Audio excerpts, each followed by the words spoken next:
how initially you had like you wanted to not have phones, but then later it became unavoidable. And similarly, I see that there are wells around the property, um, in different houses. And it seems like initially there was no running water, but they had these wells, at least in the individual houses. Devotees had to use draw wells. That that they were doing even even recently. We're still running water means it's our own big well, artesian well, and the reason that we cut down on the the wells, if you see the wells, they're not tube wells, they're wide ring wells, so they're 90 centimeter concrete rings, and they go down usually 20, 25, max 30 meters, and initially that's where the water level was. However, just recently, and we never had any problems with water. So devotees, up until a few years ago, were getting their own water. Some devotees still do, but the water table shifted Mm-hmm. for different reasons. One is that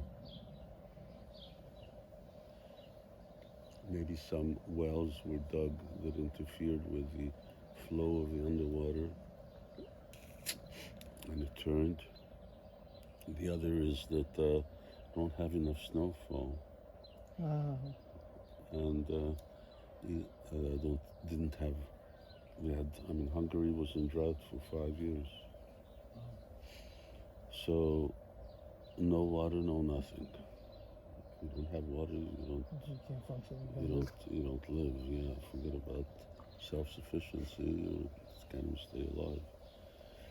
So so we have a 250-meter artesian well, and that goes down to a whole different level. Mm. So that we have a three-phase pump, which we and then we pump. So we're pumping still our own water. It's just coming from a different source. Now we've constructed mill house beside the barn, Mm. and the purpose of that is that we try and pump water up. Using So, the oxen. yeah, Uh-huh. now that's not a problem. The problem is getting mechanical a mechanical system that will actually pump up from that far, Mm-hmm. and you would have to expand the well. The other is that the oxen generate electricity to drive a three-phase pump. Uh-huh. So, yeah, that was just about the and it's a serious problem. We're waiting to see. I have two wells here. One is right here. The other one is in the front, and it we try and shut down the connection to the mains, but this thing won't last us for more than 2 days, Oh. and then it's dry Dry again. again. Oh. And the one in the front we just try to use for the garden, which is a luxury, but that seems to be able to handle it. So, um, there was also like the solar panels were introduced later. Initially, devotees they didn't have solar power. Is that true, or? No, I had solar panel here right from the beginning, and devotees have smaller solar panels for their houses, just to light up a couple of light bulbs. There's, you know, so the temple has both solar power. As you come up on the house up on the hill to the left, it has panels all over it, and then inside from the courtyard the temple has. Those are all for the temple. Mm-hmm. So generating power for the altar mostly, and then when we have festivals for sound system. Mm. It was never something that we didn't plan to have. I see. Okay. It's not the greenest thing in the world. Sure lasts for a long time. I've had those solar panels up there for 25 years. 25 years. Siemens, and they're still going strong. I have 5 there, there's 6 or 8 here, and there's another 6 back there. So that's for, in case I have, light bulbs don't take anything. Type of 8-watt light bulbs that we use, Yeah. but the computers do. And do you?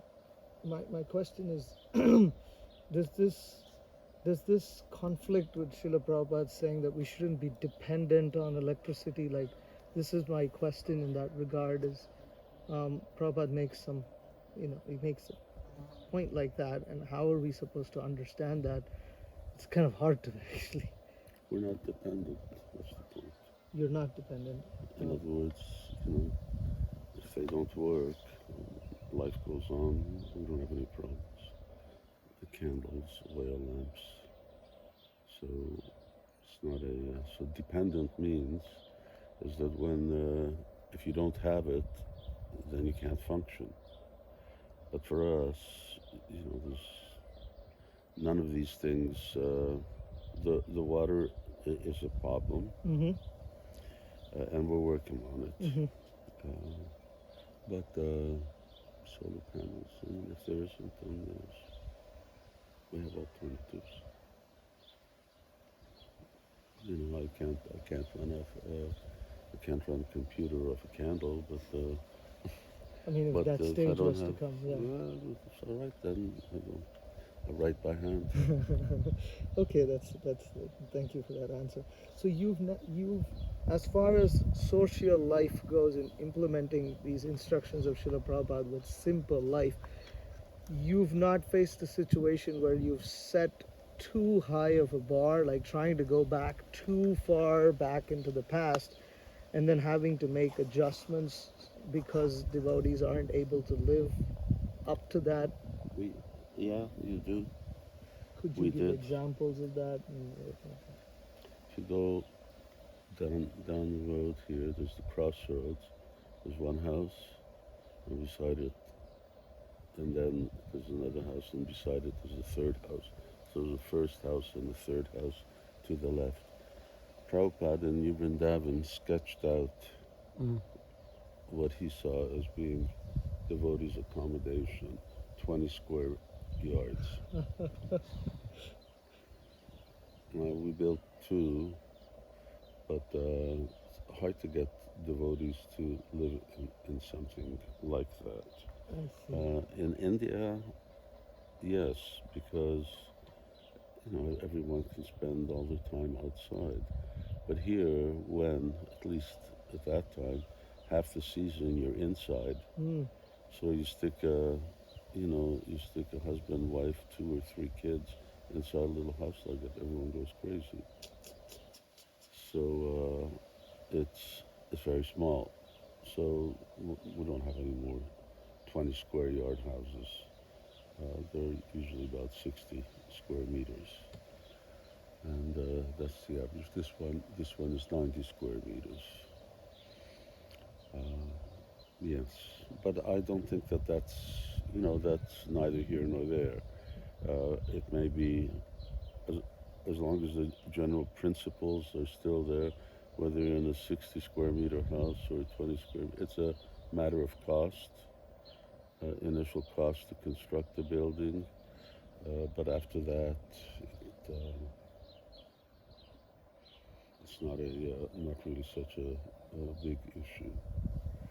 And we in the beginning we built houses just like house next door is also like the temple built of rammed earth.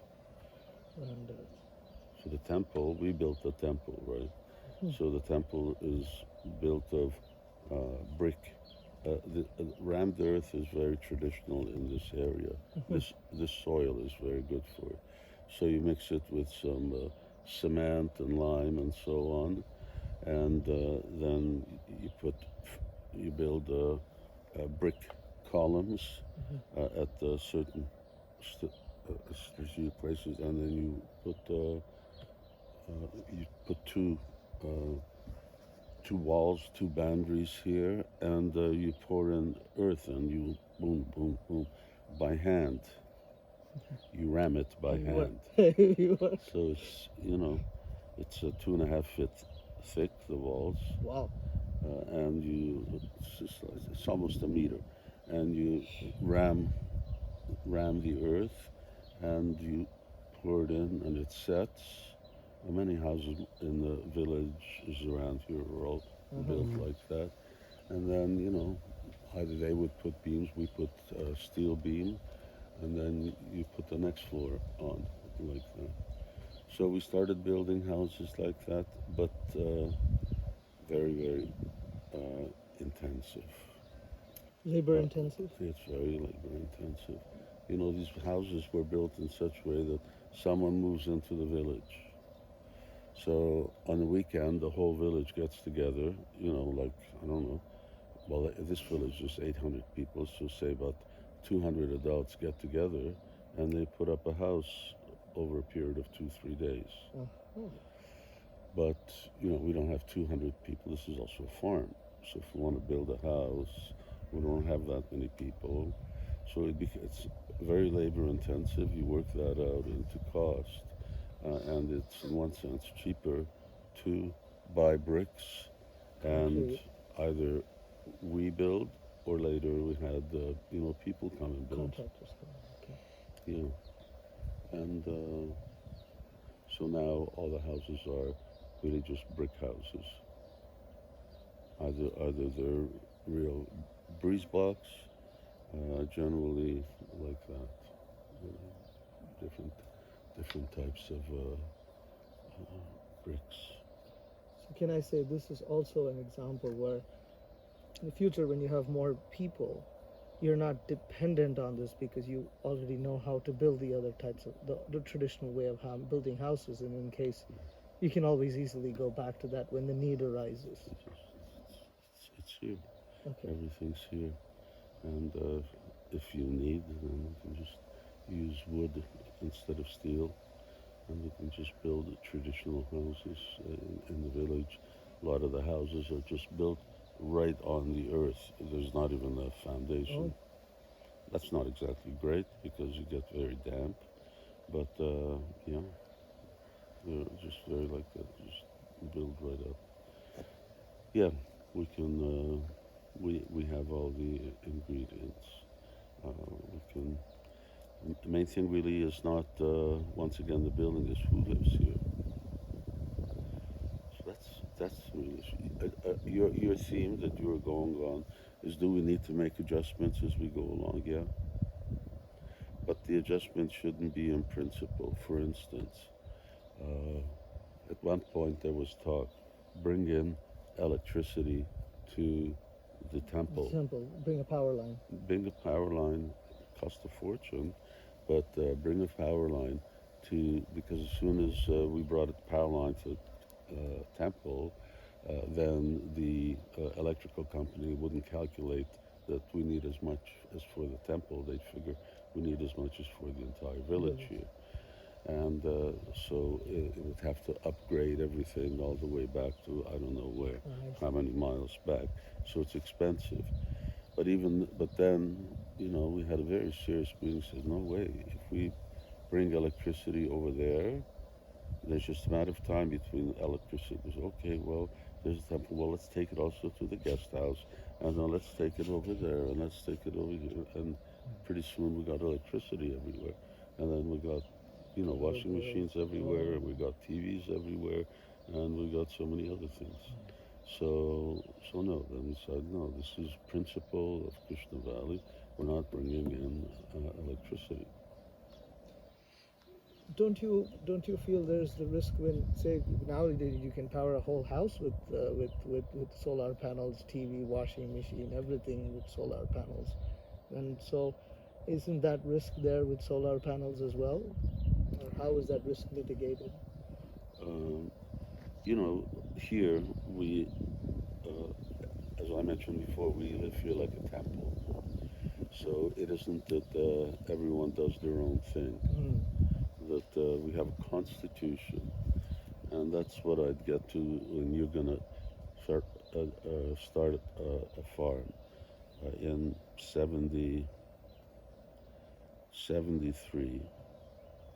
In the summer of 73, I sort of went somewhere for a weekend at somebody's house where no one was bothering me, and I wrote a basic constitution for Krishna Valley. In other words, what are your rights? What are your obligations? In other words, who can live here, and what they're meant to do, and what rights do they have, and what obligations do they have. And since then, we've fleshed that out, and that's become a much more mature, larger document. That was, I don't know, 5-page document. Now it's like a 100-page document. It's more than just a constitution. It's also rules of order. But that's the first thing that you need to do. You need to put it down so that people who want to come here, they know what they're getting into. Otherwise, everyone comes here with what ideas they have in their mind. Yeah, yeah. And it's like, in a temple, okay, everyone's going to go to the morning program. If they don't go to the morning program, then they don't stay in the temple. So, same thing. Okay. They don't follow. So here you also have to be very strict. What is the standard? So one was, no proprietorship. The other is no salaries. That, everyone lives according to what Radhe Shyam can afford them. And if there's plenty, then everyone's got what they need. And if we go hungry, figuratively speaking, then we go hungry together. So, and no one has, no one has their own bank balance. No one has owns anything here, and standards are this. It isn't that when anyone here is working outside. Everyone here works here. There's no independent lifestyle. They don't even possess assets elsewhere, any other. That's sort of our principle here. That's why I said 2/3 of the people don't stay. Wow. So they're like brahmacharis. Wow. They're like brahmacharis. I have no assets. I have no bank balance. I don't own anything. So if their father leaves an asset to them, and they're already a missionary, they sell it? No. What they can do is 50% of that automatically comes to Radhe Shyam, and the other 50% stays in a fixed asset. In case for some reason at some time they would bloop, then we would give them something, give them that. I see. Things are very easy when it's husband and wife. When children come, things become a lot more complex. If those children don't become good devotees, and they start trending towards the world outside, the parents, in one sense, become very. Their hands are bound. They don't know what to do. They're being pulled in two different directions. One is, well, what's my obligation to this child? And the other one is, but, I gave my life to serve Radhe Shyam.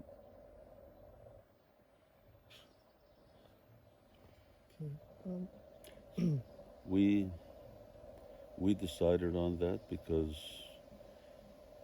that's what's called a community. People talk about community. We have a community of devotees. I'm not talking about here, but anyway, they go to a temple, go somewhere in the States or Europe, community. But it's not true. There is no community. Community is a very good word. People that have things in common, but they don't have things in common. The only thing generally so-called devotees have, communities have in common, is that they all believe in Krishna. But how they practice Krishna consciousness, what their lifestyle is, how much they contribute to spreading the mission, it's not common. And because we don't have varnashram, and specifically we don't have a social system, and in these host communities that we live, we don't have rights.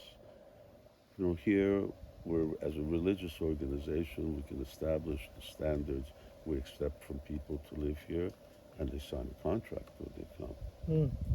So it's understood. You never know what happens in the future. But you're doing your best.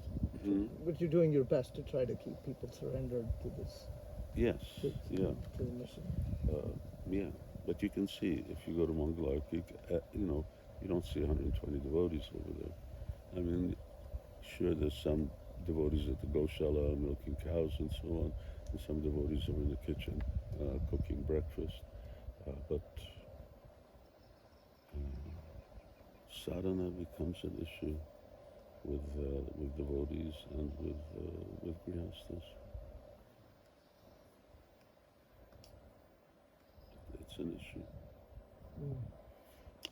And obviously, if they don't have good sadhana, then Everything else becomes the vision and the desire to live like this, it's in one sense austere. Right. The nature of grihastha is that, I have some responsibility. I should be generating my own income and so on. Of course, that's not how people lived in years.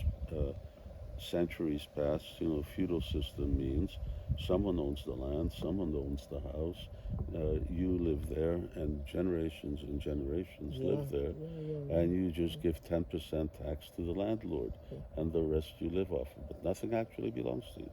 This whole idea of personal ownership, where people cite this thing, proprietorship, so it's sand into gold. This is a modern saying. This wasn't the tradition This is a anywhere. capitalist. It's a capitalist economy. So getting down, what is your constitution? What are your principles upon which people? Otherwise, you get so many people flocking.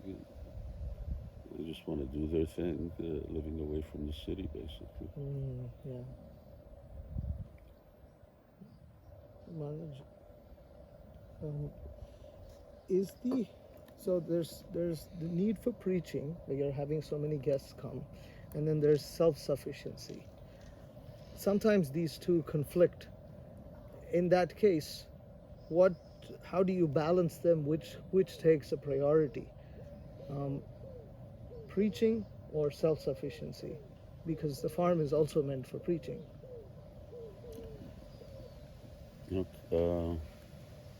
Kaladri Prabhu says that when he would go visit Prabhupada, either Mumbai or Vrindavan or anyway, or when Prabhupada came to New Vrindavan, Kaladri was the temple president of New Vrindavan. You know him? I've heard of him. I don't know him personally. If you talk to him, you can get some idea.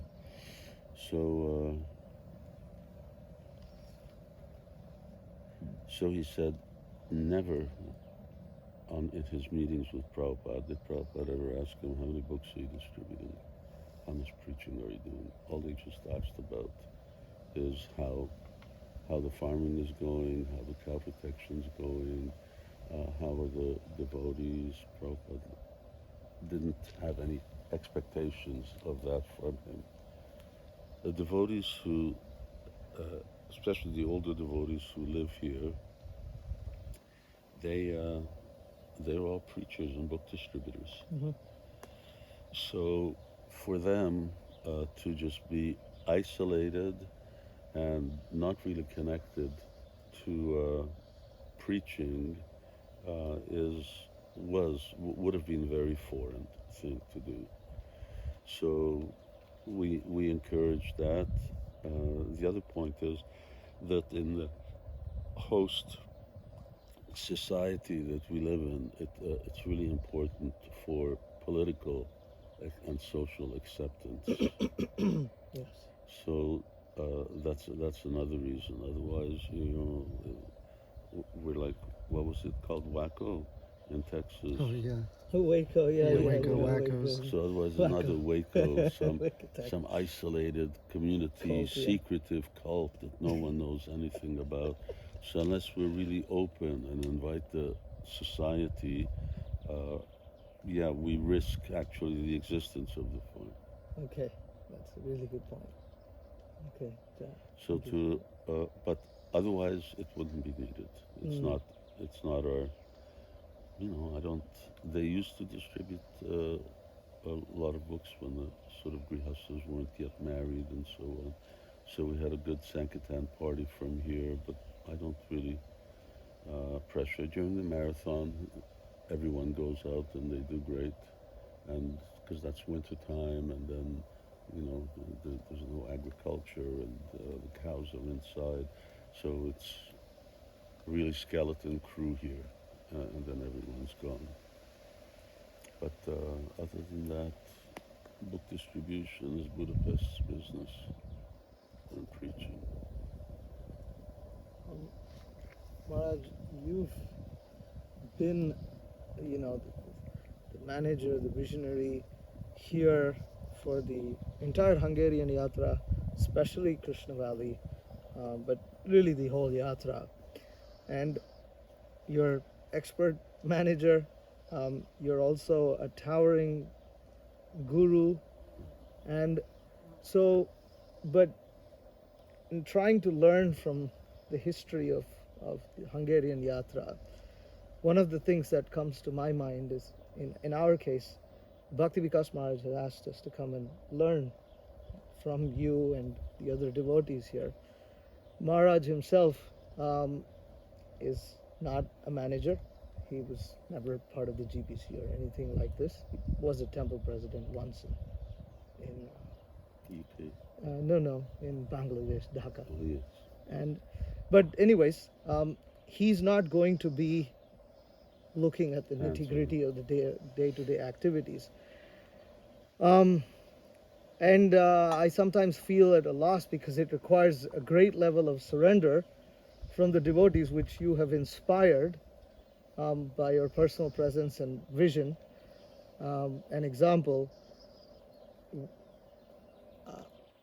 what advice do you have for a situation like us, where I don't know how to put all this together, or how we would be able to do this?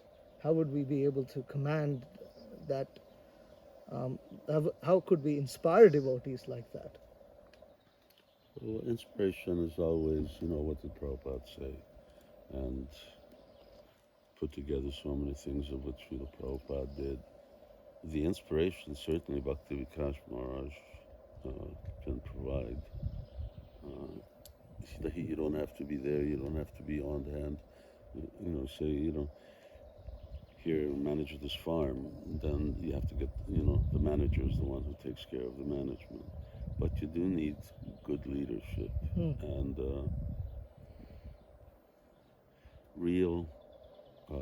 we have very responsible devotees, but people whose guna karma vibhagasa, whose nature is actually to be a leader, are very few. Yeah. People who have vision, so I'd say that actually it would be different leaders that have been here. Only one or so who by nature is a leader. Others are trying to be a leader.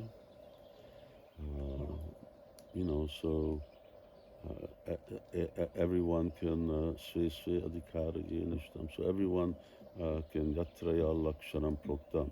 So people either have the qualification of some particular varna, or you can, as Prabhupada would always say, cultivate. But cultivation and training only goes so far. So, I can, you can teach me how to play piano. But we have one devotee who was not using the farm. He's one of the devotees, one of the sons of one of the Harinarayan. Yeah. So he's a pianist. He's a genius. So it's a different thing being a pianist and teaching me how to play piano. I can learn up here, but I'm never going to play piano like him. Mm. So for him, it comes naturally. For me, it's like a struggle. So similarly, you can put, especially this is like a big project, this is like 50 departments and so on. Yeah. So you put, that on top of somebody whose leadership is one thing, and then also qualified management is another. When they're together, then that's the best. So yeah, I spent, divided my time between here in the UK, and then now I just go 2 weeks a year to the UK, and otherwise I'm here now. Now it's Radha Krishna Prabhu is in charge. Yeah. So I'm sort of retired. Yeah. But anyway, that was how I lived. I spent 8 months of the year here, and that's how things grow when you have qualified minds who stay put, dedicated people. If devotees are dedicated, whether it's their nature or not their nature, things will happen. Like you said, why? Because they'll become empowered. Mm. So this one thing is what I can learn to piano, and then the other is if Krishna empowers me. It's that. It's that. And personally, myself, since I'm being asked to come and look at these things and try to develop some kind of idea, and personally, myself, I want to stay a brahmachari. This is what I'm happy in this situation, but here I am dealing with, which is primarily grihastha related. It's all all grihastha related.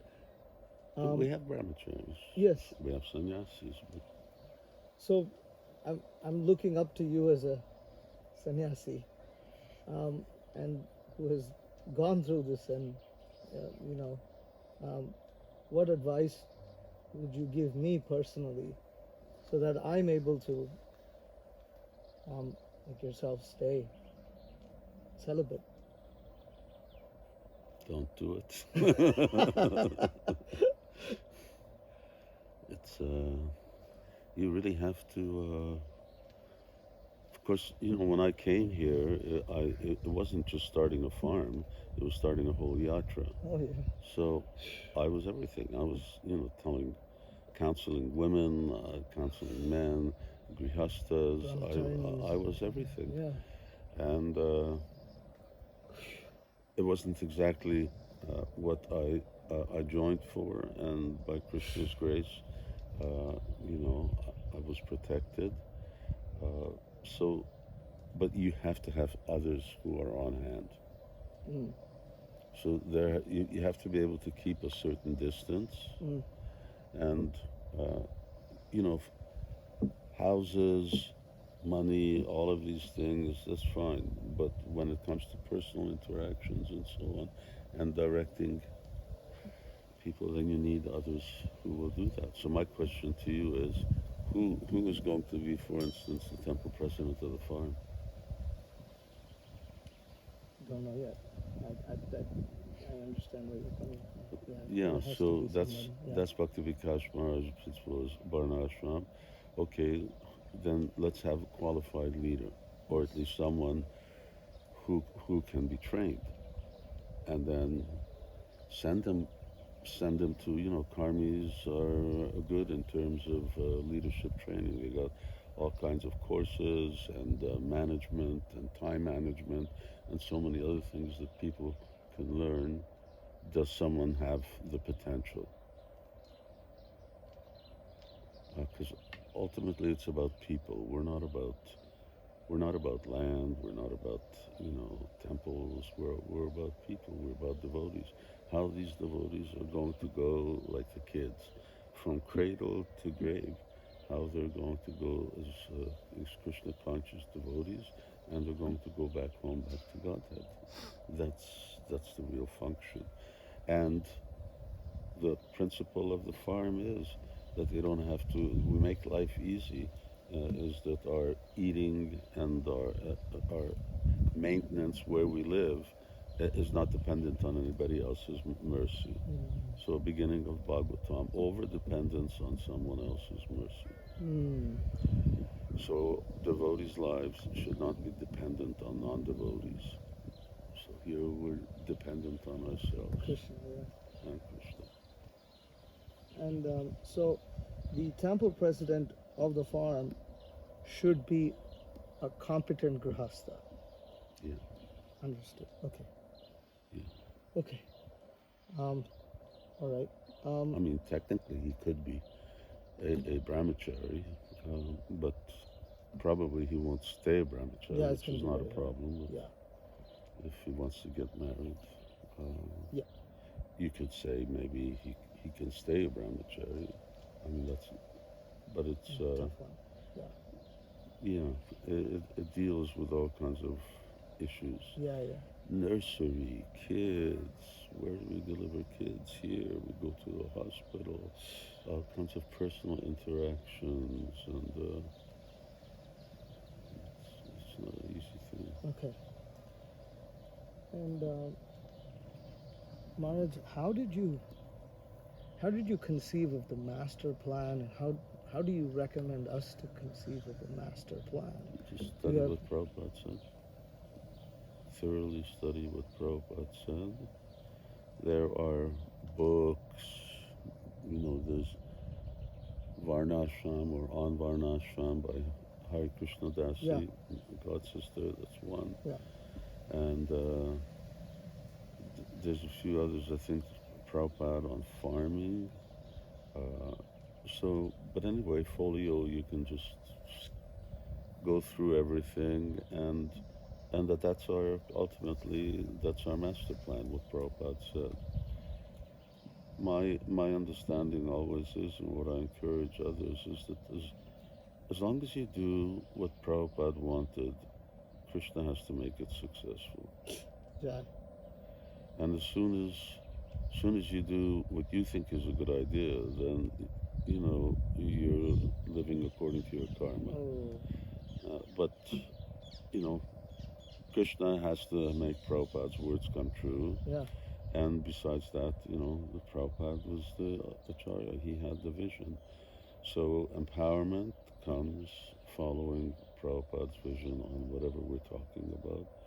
So what did Prabhupada envision, and then knowing the difference between principles and details.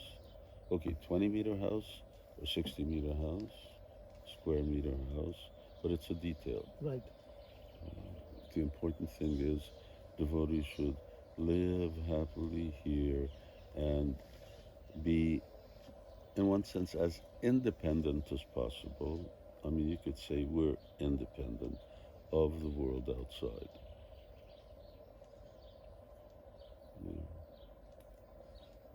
If it collapses, the devotees won't know. So even this purchase of boga that you don't grow here, for instance, rice, it's okay, because in case the supply of rice stops and say the whole world collapses around, at that point of time devotees won't cry about rice, and therefore everything will still go on. Be happy that you're eating. You eat anything at that stage. Okay. So then instead of rice, you eat potatoes. We have unlimited wheat. You see the chapati. Yeah. But we can feed us. So there could be rice, very labor intensive.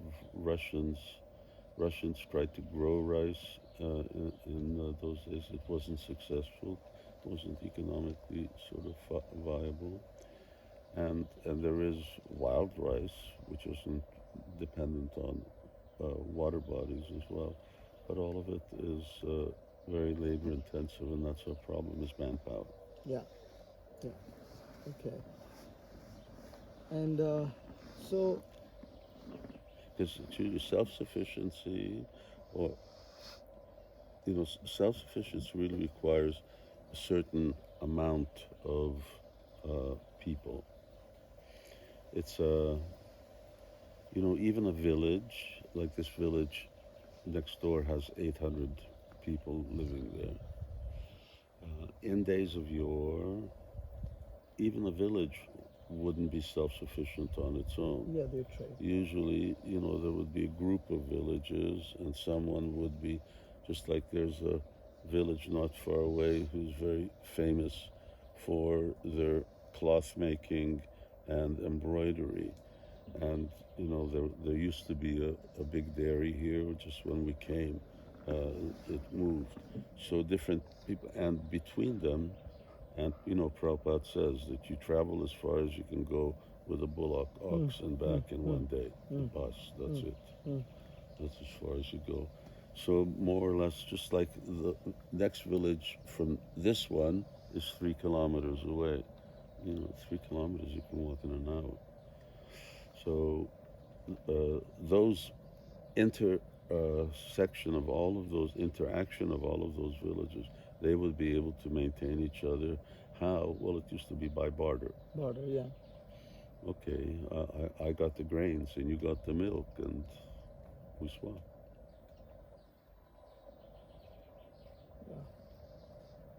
Yeah. Yeah. Okay. And so the farm was started in 94, Yeah. 93, and but you started, and the USSR collapsed in 90, but you had started preaching here in the late 80s or so. Yeah, 87, 89 is when Berlin Wall fell, and yeah, we were looking for property for quite some time. So when did you know that the Yatra was ready to begin a farm project? Because initially you were preaching in Budapest and then some other towns. So how do we know, and what are the criteria that we're supposed to look? Okay, this is not over endeavor. This is the right time to do it. To do a farm project. I mean, look, there are farmers who just, a man, woman, and their, 6 children, 3 sons, and they just live off the farm. So you can do it like that. You still have, maybe you have to buy your cloth, and you have to buy shoes and coat, but aside from those basics, you can still live. So having a farm is not that difficult, and But a community. You don't have to. Yeah, well, you're not talking about a community. You're just talking about a farm. So I would say that it's. I don't know your situation. I just started looking. Devotees didn't want a farm. They said, "What do we need a farm for? We're going to be distributing books all our lives." But I had enough experience of that already. I already had 20 years plus of Krishna consciousness. And I saw, number one, what did Prabhupada want? Number two, that devotees aren't staying all their lives selling books. And how grihastas get, they just drown in trying to maintain themselves by getting lost in the outside world. So I wasn't interested in what they said. We just went out and just kept looking and looking. It was like for 3 years we're looking to find. This wasn't even the ideal place, but it was inexpensive. We could get lots of land, and we had local help. The mayor was behind us. That was a big thing. What were you looking for at the time? I may ask. 3 years to look for land. I told you that on the other side of the Danube, soil land is better. Better. This is prime soil. We're not as far south as we could be. Yeah. We could be further south, closer towards borders. Of Croatia. Well, Serbia's the south, Oh, and but so there would have been advantages in other places, but it was anyway. This is ultimately what Krishna brought us to. And Okay. it was a good choice. But in terms of when, I would just say get land, even if it just sits there for 5 years. really? Well, the price is going to go up. It'll double in the 5 years. And at least you got somewhere to go to. Worst comes to worst, you buy 10 mobile homes that you get in the States. You get the big mobile homes. You put 2 of them side by side, and you can live like that. They don't have those things here. So and you pull them out there and you live there, because if there's a catastrophe, all the local building codes and regulations go out the window. Yeah. And so you just pull out there and you've got land. So once you got land, then you got shelter. Mm. So Prabhupada said, depending on the land and the cows. So get land. Cows, that's another issue. Huge responsibility. Very, very big. So you can see we have such a small herd for 30 years. We've been very conservative. Yeah, I see that. How many devotees are willing to dedicate their lives to taking care of cows and the bulls?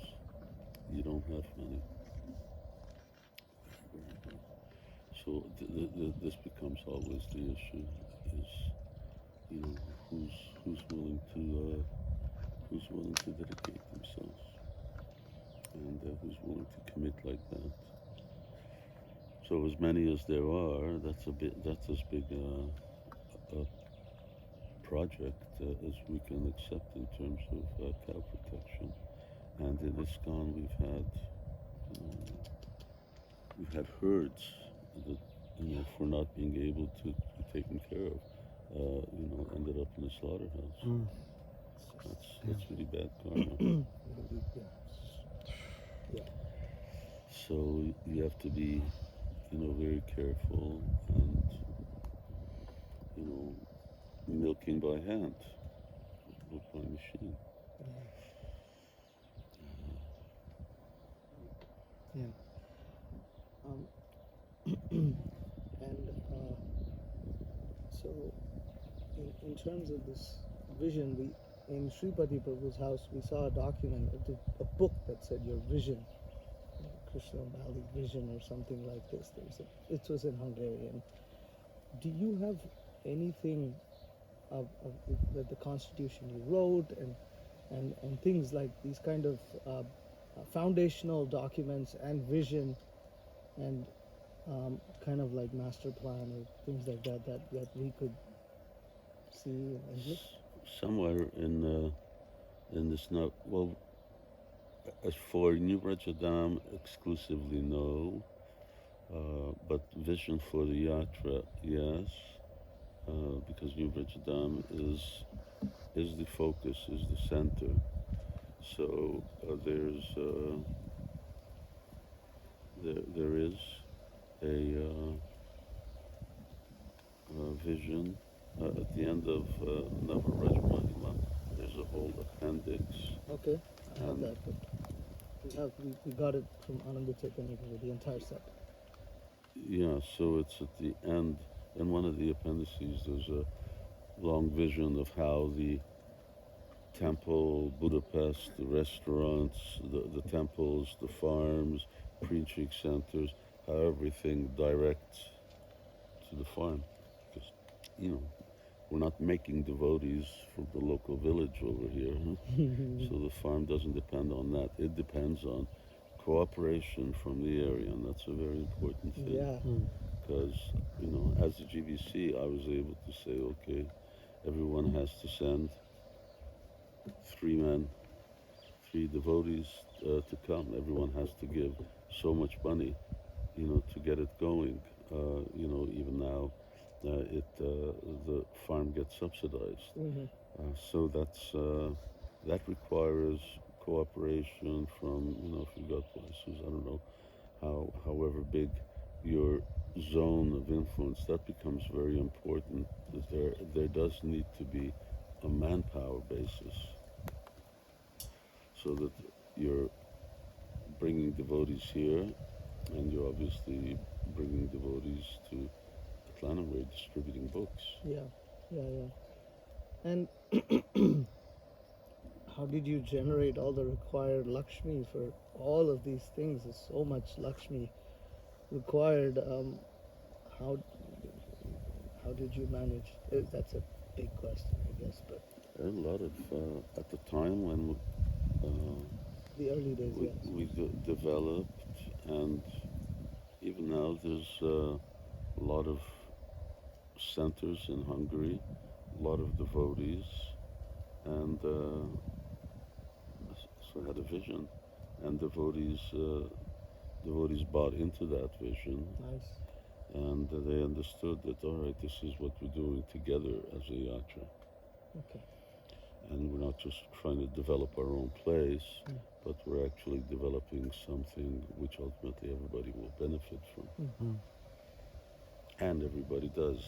The validity of every center in Hungary is primarily based on Krishna Valley's fame. Yes. It's true. It's great. I asked a very small question, a minor question. We heard there's a specific incense that you get for Radhe Shyam. It's a very specific kind of Primo. incense, and it's made naturally. It's a specific scent, fragrance. Pune. Oh, if I can get any of that contact, I'd be grateful for that. Yeah, I can give you. I've used that incense since 1975. Ooh, 75. This guy just showed up in the temple in Winnipeg, Canada. He was selling it there. Yeah, I'll give you the telephone number of Adi Guru, but he has it. He has the company make it, but it's called Primo, and it's manufactured in Pune. Okay. Yeah, it's good. And otherwise, there's so much incense, which is just It's just either chemicals, or even if it's natural, it's just not. Everyone has their own taste. So anyway, well, this is really nice. I mean, it's very fragrant, and they're nice kind incense. of it's fragrant, but yet not overwhelming. Yeah. It's just. Unfortunately, I can't smell anymore from COVID. I lost my sense of smell. I can't smell any incense anymore. Hare Krishna. Reminder for us. It's just, when we're younger, we should do a lot, as much service as we can for Prabhupada. Yeah, well, this was from COVID. COVID was a real. It was very. I got the first one I got it was before there was any kind of inoculation or anything like that. I got it right away, and it was very. It's a good example of. I was here, and I could feel that I'm having trouble breathing. My lungs aren't working the way they should. So devotees, doctors, then they bring me a respirator machine. And I said, what am I going to do with this? He says, oh, you just, put it over your mouth, and it will, provide you with more air as you need. I said, but we don't have any electricity. This thing runs off electricity. What do you expect us to do? So, life and death also. You bought into a certain way of living or dying, and then you accept that. And we've had quite a few devotees. Yeah, we've had quite a few devotees. They leave their body here. We don't have life support machines and this and that, but the Pentagon Radisham turns out to be a very pain-free. I had one lady who had brain cancer, and Here, devotee. it was actually a devotee's mother. Oh. But she was also a devotee. She wasn't living here, but she was also initiated. So, devotee brought her here, and we let her bring her here. There's water there if you want. Oh. Here's the jug. Thank you. And the doctor, local doctor who serves the villagers, said, you can't do that. You don't know how much pain these people are in, even with medication. They're just screaming, and you have to tie them down. So he said, well, when it comes to that, then we can always take him to a hospital. Yeah. But until it does, then once they do nothing, ever, no pain, no anything. And just every day, you just take them to Gaur Arti to take darshan and back, and in 2 weeks he just passed away. Wow. Nicely. Yeah. So of course there's a lot of miraculous things that also go on. Yeah. Everything's going on by Radhisham's direction. Yeah. Yeah. And that's the thing. What's the focus? You have to have a focus. To keep the community together, something everyone focuses on, and make them really crazy mad about that thing, which is that Krishna has to be Krishna, meaning you have to have the deities. So more than anywhere else, for preaching in a temple, for devotees, you don't necessarily need deities, but if you have deities, you have Gornitai, and it's fine. You don't need anything other deities. But here, for Griyasi, you have to have a focus. You have to have a real center, even if they're not coming out to the morning program every day, but everyone knows Radhisham's here. They're on top of the hill, and so one way or the other, they're coming to see them every day. Mm-hmm. Okay. Yeah, please bless us that we may fulfill the order of our spiritual master, and please Srila Prabhupada. That's the key to success. Anyway, you know that very well. Was that it, or did you have more? Anyway, if you have more, then let me know, and then we can make more time. I mean, there's a lot. I mean, the other thing I would wanted to discuss about is about challenges and things like that, difficulties and challenges, which is the other side of the story. But Maharaj, I know your time is extremely valuable. And no, they're gonna go, so I was gonna talk to them before. Valuable. It's just that I just don't have much time anymore. I'm, sitting up there from 5 to 1 writing, and I take a quick shower. So luxurious life. It's actually very tedious to write. It's not very, very intensive. Depends what your varna is. But it's very blissful. Sure. It's bhajan. Yeah. That's our line. Distributing books, writing books, distributing books. That's our bhajan. Preaching is our bhajan. Okay. I heard Srupta Maharaj, he told me that he heard Prabhupada told Bhakti Swarup Damodar Maharaj, he says, the more you kick the scientists in the face, the more your Gopi Bhav will develop. Wow. Jata Jata Gaura Padara Vinde Vindeti Bhaktim Krita Punya Rashi, you know that verse, Prabodhananda Saraswati Thakur in Chaitanya Chandamrita. Jata Jata Gaura Padara Vinde. The more one serves the mission of Chaitanya Mahaprabhu, the more one's service to Radharani develops. Yeah. Well, that's Lord Chaitanya. That will be our compass. Yeah, Radha Krishna Nahiyana. So,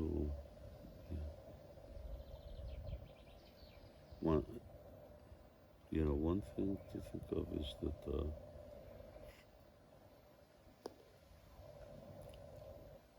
in a yatra, the focus on book distribution also gets, in one sense, diluted when you start focusing leadership and management energy on something like this, which has so many things. So being in a temple where it's just morning program, distribute books, make devotees, bus, it's great. It's great. It's really great. Eke Hakurunandana. Yeah, it's great. It's just one track mind. But Bahu Sakhyananta, but when you have so many different directions you go in, well, then naturally emphasis starts to decrease. So you have to compensate. You have to be aware of that, and then even put more pressure. And one is the devotees who come here. In theory, they should all do at least a year of book distribution before coming. So they know what's going on. Yeah. What actually the mission is, and what preaching is, and what it means to convince people, and what a stage. It's a very good point. Thank you. Ideally, it'd be good if they did more, 2-3 years. Depends on how many devotees. You're making a lot of devotees, then you can have it longer. Yeah. Make them younger, Man. and it's even better. Yeah. The women come on their own. Yeah, they seem to like that. Women come on their own. Don't need to preach to them. Women, I don't know what happened, but last 2 generations, men have just lost it. They're just so out of it, so difficult to convince comparatively women. They just come. Actually, we need to make women devotees. Women aren't coming of their own, at least in Atlanta. We're getting men. Do it. And I mean, even men's a struggle, but do it. I mean, because ultimately, the men have to marry. Yeah, they need trained women to get married to. Yes. Yeah. Otherwise, the men will leave to get married. It'd be nice if everyone stayed brahmachari, but that's not the reality. Yeah. Maharaj, I know you're meeting. Okay, so let me know, and then we can talk again. We could see. Okay, I can maybe let you know over lunch tomorrow, by lunch. Yeah, it will probably be when you come back, or when you come back. When we come back the next time. Mm. Okay, but you're leaving until the 18th, right? You're gone for 15, 16, 17. 15, 16, 17, then I'm back. 18th, you're back. Okay. When are you coming back? Well, we're coming back on the 15th. We're here 16, 17 meeting Radha Krishna Prabhu. 18th also we could be here. We don't have a ticket out or anything. We're just driving to Czech Republic. So we could be here on the 18th. Okay. Let's see. Okay. But you're here until the 15th? No, Maharaj. So we're leaving Thursday. We're going to Switzerland. Oh, that's right. Okay. Friday, Saturday, Sunday. What's in Switzerland? Well, I speak Tamil, and there's my Guru Maharaj said, you're anyway going to Europe. There's a group of Tamil devotees in Switzerland. They don't get many Tamil people coming and giving classes, so go to Switzerland. Mm. give a class. So I'm going there to speak at the Tamil group, but then I'm also speaking at the Sunday feast and like that, and then coming back. Brown Swiss, good cows. Although a lot of them are grey, but we'll go with brown. A lot of them are grey, but they're really all around good animals. Very good. Okay, let me Thank you, talk Maharaj. to them. My main concern is like, how do you take a bunch of city slickers and make them into farmers? That's Yeah, like, that's city slickers is one thing to live on this lifestyle, and the other is you get highly educated people, and to just sort of change their mindset, that psychological shift is part of the real challenges, Yeah, yeah, and that's why it's sort of difficult to get to, you know to gear down to a simple lifestyle, and to get computer programmers to work with bulls yeah. or dig in the garden. It's like I said, it just sounds great gardening. That's a word, but when you're there 8 hours a day, 10 hours a day digging in the garden, then you've got to be psychologically prepared. If you don't have the guna karma, if it's not your nature, if it's your nature, that's fine, great. But if it's not your nature, psychologically, they can't stand it. I mean, people go nuts here. I'm just, digging in the ground. I could be going out and making millions for Krishna. Yeah. But we need this also. that's So the common trend is devotees want to be doctors or lawyers or some computer positions. program, that's a rather useless thing. As soon as there's a solar flare, then there's no more electricity, and that's the end of your computers. And fragile society. We'll see. Yeah, that's a longer topic. That's the challenge. But let me talk to them, okay? Yes, Maharaj. Thank you. Okay, Hare Krishna. Hare Krishna. See you later. See you tomorrow for lunch. Thank you, Maharaj. Thank you.